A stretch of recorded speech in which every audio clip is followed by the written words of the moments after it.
Guys এই যে জগন্নাথ ঠাকুর, এই যে রথ, এই যে একটা পাঠা গাইস। নমস্কার বন্ধুরা, আবার চলে এলাম একটি নতুন ব্লগ নিয়ে। তো গাইস আজকে একটি খুব স্পেশাল ডে, আজকে 27শে জুন রথযাত্রা। তো আমাদের এখান থেকে খুব সুন্দর রথ নিয়ে যায়, মানে ছোটো মোটো রথ, কিন্তু মানুষ অনেক হয়। তাই আজকে সব তোমাদের ডিটেলস দেখাবো। তো আজকে সকাল সকাল উঠে পড়েছি, তো এখন যাবো টিউশনে। অনেক সকাল, তো এখন সব দোকানপাট খুলতেছে, ওই যে ওপরে দাঁড়ায় আছে। দেখো আমরা রথ বানাচ্ছি, এই যে ওখানেও কাজ চলতেছে। এই যে জগন্নাথ ঠাকুর, এই যে রথ, তো এখনো কমপ্লিট হয়নি, কমপ্লিট করব।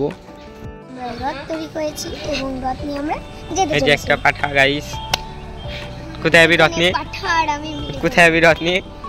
আমরা রথ নিয়ে যাবো আমাদের এখান থেকে কিছুটা দূরে ঈশ্বরপাড়া। ডায়লগ দিচ্ছে, তো ডায়লগ মার একটু।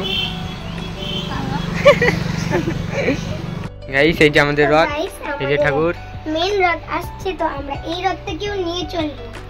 তো চলো যাও। এই যে ছোট রথ, তো ওখানেও রথ আসতেছে।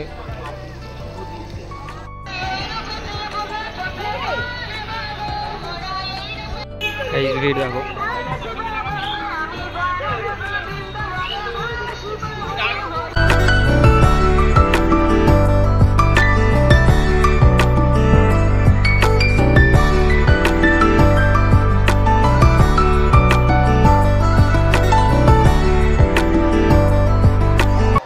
গাইস জাস্ট ভিড় দেখো, কত ভিড় রথের, একটা রথের পিছনে তো গোটা ডাবরা ঈশ্বরপাড়া চাপাহাটের লোক এখানে আছে।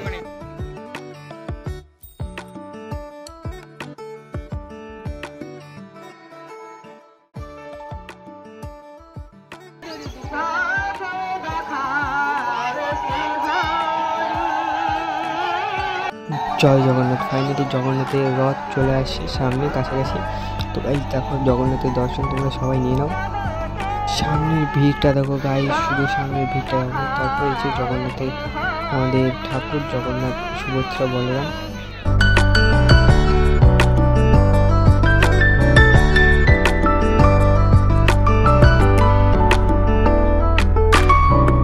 কত সুন্দর দেখো, তিনজন রথে বসে আছে, কত সুন্দর না এই দৃশ্যটা।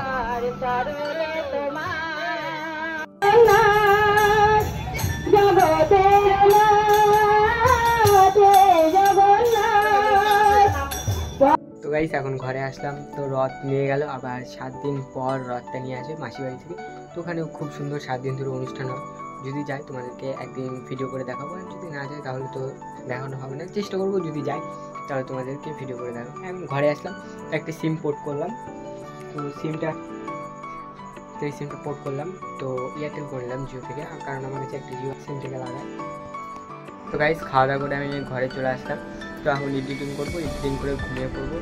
তো আজকের ব্লগটি এইটুকুই, তোমরা একটু কমেন্ট করে জানাও ব্লগটি কেমন লাগলো, এবং যদি ভালো লেগে থাকে লাইক শেয়ার সাবস্ক্রাইব করে দাও। তো গাইস আবার দেখা হবে কোনো নতুন ব্লগ নিয়ে, ততক্ষণের জন্য বাই বাই।